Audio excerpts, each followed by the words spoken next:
Assalamualaikum Assalamualaikum warahmatullahi wabarakatuh.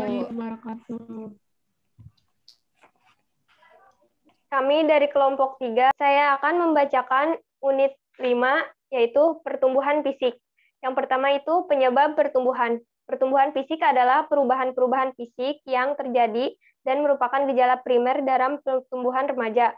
Perubahan-perubahan ini meliputi perubahan ukuran tubuh, perubahan proporsi tubuh, munculnya ciri-ciri kelamin utama primer, dan ciri-ciri kedua sekunder.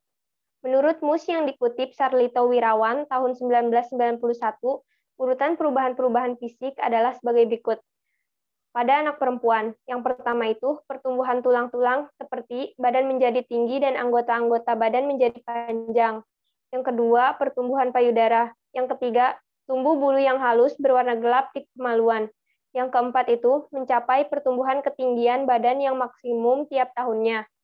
Yang kelima, bulu kemaluan menjadi keriting. Yang keenam, menstruasi atau haid. Yang ketujuh, tumbuh bulu-bulu di ketiak. Pada anak laki-laki, yang pertama itu pertumbuhan tulang-tulang. Yang kedua, testis membesar. Yang ketiga itu tumbuh kemaluan yang halus, lurus dan berwarna gelap. Yang keempat, awal perubahan suara. Yang kelima, ejakulasi. Yang keenam, bulu kemaluan menjadi keriting. Yang ketujuh, pertumbuhan tinggi badan mencapai tingkat maksimum pada setiap tahunnya. Yang kedelapan itu, tumbuh rambut-rambut halus di wajah seperti kumis dan jenggot. Yang kesembilan itu, tumbuh bulu ketiak. Yang kesepuluh, akhir perubahan suara. Yang kesebelas, rambut-rambut di wajah bertambah tebal dan gelap. Yang kedua belas, tumbuh bulu di dada. Selanjutnya, pertumbuhan pada masa remaja adalah karena ada dua kelenjar yang menjadi aktif bekerja dalam sistem endokrin. Kelenjar pituitari yang terletak di dasar otak mengeluarkan dua macam hormon yang diduga erat hubungannya dengan perubahan pada masa remaja. Kedua hormon itu adalah hormon pertumbuhan yang menyebabkan terjadinya perubahan ukuran tubuh dan hormon gonadotropik atau sering disebut hormon yang merangsang gonad atau kelamin agar aktif bekerja. Menjelang saat remaja dimulai, kedua hormon ini sudah mulai diproduksi dan pada saat remaja semakin banyak dihasilkan. Seluruh proses ini dikendalikan oleh perubahan yang terjadi dalam kelenjar endokrin. Kelenjar ini diaktifkan oleh rangsangan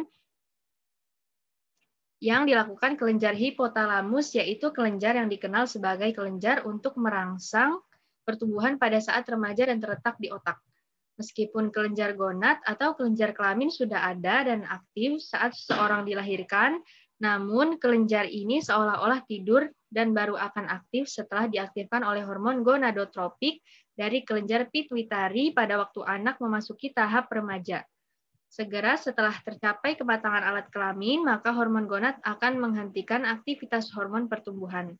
Dengan demikian, pertumbuhan fisik akan terhenti.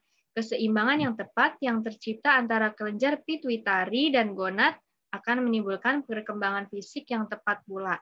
Selama masa remaja, seluruh tubuh mengalami perubahan baik di bagian luar maupun di bagian dalam tubuh, baik pertumbuhan struktur tubuh maupun fungsinya. Pada kenyataannya, hampir semua bagian tubuh perubahannya mengikuti irama yang tetap, sehingga waktu kejadiannya dapat diperkirakan sebelumnya. Perubahan tersebut tampak jelas sekali pada bagian pertama masa remaja. Selanjutnya akan dibacakan oleh yaitu perubahan-perubahan fisik yang penting yang terjadi pada masa remaja ialah yang pertama merupakan perubahan ukuran tubuh.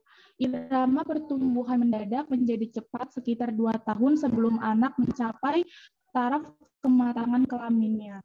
Setahun sebelum pematangan ini, anak akan bertambah tinggi 10 cm dan sampai 10 kg setelah terjadi kematangan kelamin.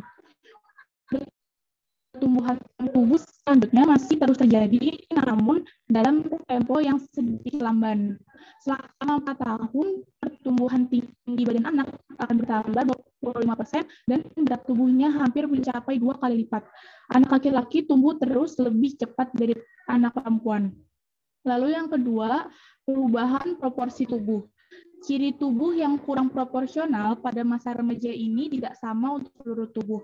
Ada pula bagian tubuh yang semakin proporsional. Proporsi yang tidak seimbang ini akan berlangsung terus sampai seluruh masa puber selesai dilalui sepenuhnya, sehingga akhirnya proporsi tubuhnya mulai tampak seimbang menjadi proporsi orang dewasa. Perubahan ini terjadi baik di dalam maupun di bagian luar tubuh anak. Lalu yang ketiga, ciri kelamin yang utama. Pada masa anak-anak, alat kelamin yang utama masih belum berkembang dengan sempurna. Ketika memasuki masa remaja, alat kelamin mulai berfungsi pada saat dia berumur 14 tahun, yaitu pada saat pertama kali mengalami mimpi basah. Sedangkan pada anak perempuan, hidung telurnya mulai berfungsi pada usia 13 tahun, yaitu saat pertama kali mengalami menstruasi atau haid. Bagian lain dari alat perkembangan bibian pada anak perempuan saat ini masih belum berkembang dengan sempurna, sehingga belum mampu mengandung anak untuk beberapa bulan atau setahun lebih. Masa interval ini disebut sebagai saat steril masa remaja. Lalu yang keempat ada ciri kelamin. Ciri kelamin kedua pada anak perempuan adalah membesarnya buah dada dan mencuatnya puting susu. Pinggul melebar lebih lebar dari lebar bahu, tumbuh rambut di sekitar alat kelamin, tumbuh rambut di ketiak, dan suara bertambah nyaring. Sedangkan ciri kelamin kedua pada anak laki-laki adalah tumbuh kumis dan jenggot, otot-otot mulai tampak, bahu melebar lebih lebar daripada pinggul, nada suara membesar, tumbuh jakun, tumbuh bulu ketiak, bulu dada, dan bulu di sekitar alat kelamin, serta perubahan jaringan kulit menjadi lebih kasar dan pori-pori membesar. Ciri-ciri kelamin kedua inilah yang membedakan bentuk fisik antara laki-laki dan perempuan. Ciri ini pula yang seringkali merupakan daya tarik antar jenis kelamin.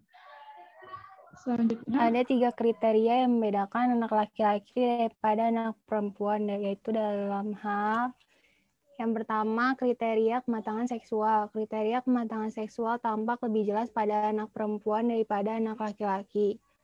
Sesudah itu masih dibutuhkan 1-1,5 tahun lagi sebelum anak wanita dapat betul-betul matang untuk bereproduksi. Yang kedua, ada permulaan kematangan seksual. Permulaan kematangan seksual pada anak perempuan kira-kira 2 tahun lebih cepat mulainya daripada anak laki-laki. Pada anak laki-laki baru terjadi produksi spermatozoa hidup selama kira-kira 1 tahun sesudah puncak percepatan perkembangan. Tetapi dalam air mani baru terdapat sedikit sperma. Yang ketiga, urutan gejala-gejala kematangan seksual. Pada anak perempuan, kematangan dimulai dengan satu tanda kelamin sekunder dengan tumbuhnya buah dada atau payudara yang tampak dan bagian puting susu yang sedikit mencuat. Hal ini terjadi pada usia antara 8 sampai puting susu yang sampai 13 tahun. Baru pada stadium kemudian menjelang menarche, jaringan pengikat di sekitarnya mulai tumbuh hingga payudara mulai memperoleh bentuk yang dewasa. Pada anak laki-laki, kematangan seksual dimulai antara umur 9,5 sampai 13,5 tahun dan berakhir antara 13,5 sampai 17 tahun. Pada usia kurang lebih 15 sampai 16 tahun pada anak laki-laki maupun perempuan, pangkal tenggorokannya atau jakun mulai membesar yang menyebabkan pita suara menjadi lebih panjang. Yang terakhir akan dibacakan oleh Alif. Kondisi-kondisi lain yang mempengaruhi pertumbuhan fisik anak, kondisi-kondisi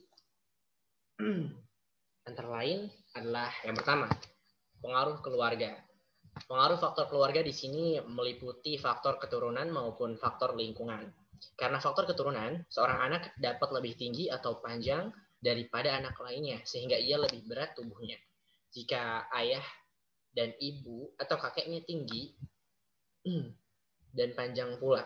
Faktor lingkungan akan membantu menentukan tercapai tidaknya perwujudan potensi keturunan yang dibawa anak tersebut. Pada setiap tahap usia, lingkungan lebih banyak pengaruhnya terhadap berat tubuh daripada terhadap tinggi tubuh. Yang kedua, pengaruh gizi. Anak-anak yang memperoleh gizi cukup biasanya akan lebih tinggi tubuhnya dan sedikit lebih cepat mencapai taraf remaja dibandingkan dengan mereka yang kurang memperoleh gizi. Lingkungan dapat memberikan pengaruh pada remaja sedemikian rupa sehingga menghambat atau mempercepat potensi pertumbuhan di masa remaja. Yang ketiga adalah gangguan emosional. Anak yang terlalu sering mengalami gangguan emosional akan menyebabkan terbentuknya steroid adrenal yang berlebihan. Dan ini akan membawa akibat pembentukan hormon pertumbuhan di kelenjar pituitary. Bila terjadi hal demikian, pertumbuhan awal remajanya terhambat dan tidak tercapai berat tubuh yang seharusnya. Selanjutnya, yang keempat, jenis kelamin. Anak laki-laki cenderung lebih tinggi dan lebih berat daripada anak perempuan, kecuali pada usia antara 12 dan 15 tahun. Anak perempuan biasanya akan sedikit lebih tinggi dan lebih berat daripada anak laki-laki. Terjadinya perbedaan berat dan tinggi tubuh ini karena bentuk tulang dan otot pada anak laki-laki memang berbeda dengan anak perempuan.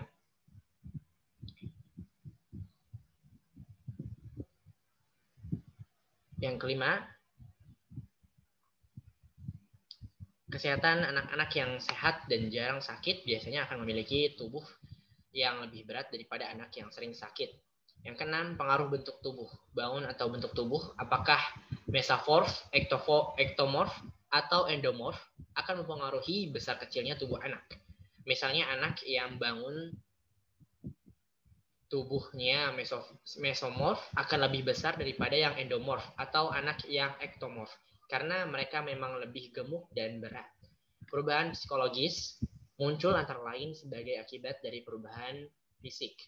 Perubahan-perubahan fisik itu menyebabkan keguncangan bagi remaja karena ia harus menyesuaikan diri dengan perubahan-perubahan yang terjadi pada dirinya sendiri. Perubahan fisik hampir selalu dibarengi dengan perubahan perilaku dan sikap. Keadaan ini seringkali menjadi sedikit parah karena sikap orang-orang di sekelilingnya dan sikapnya sendiri dalam menghadapi perubahan fisik itu. Terima kasih.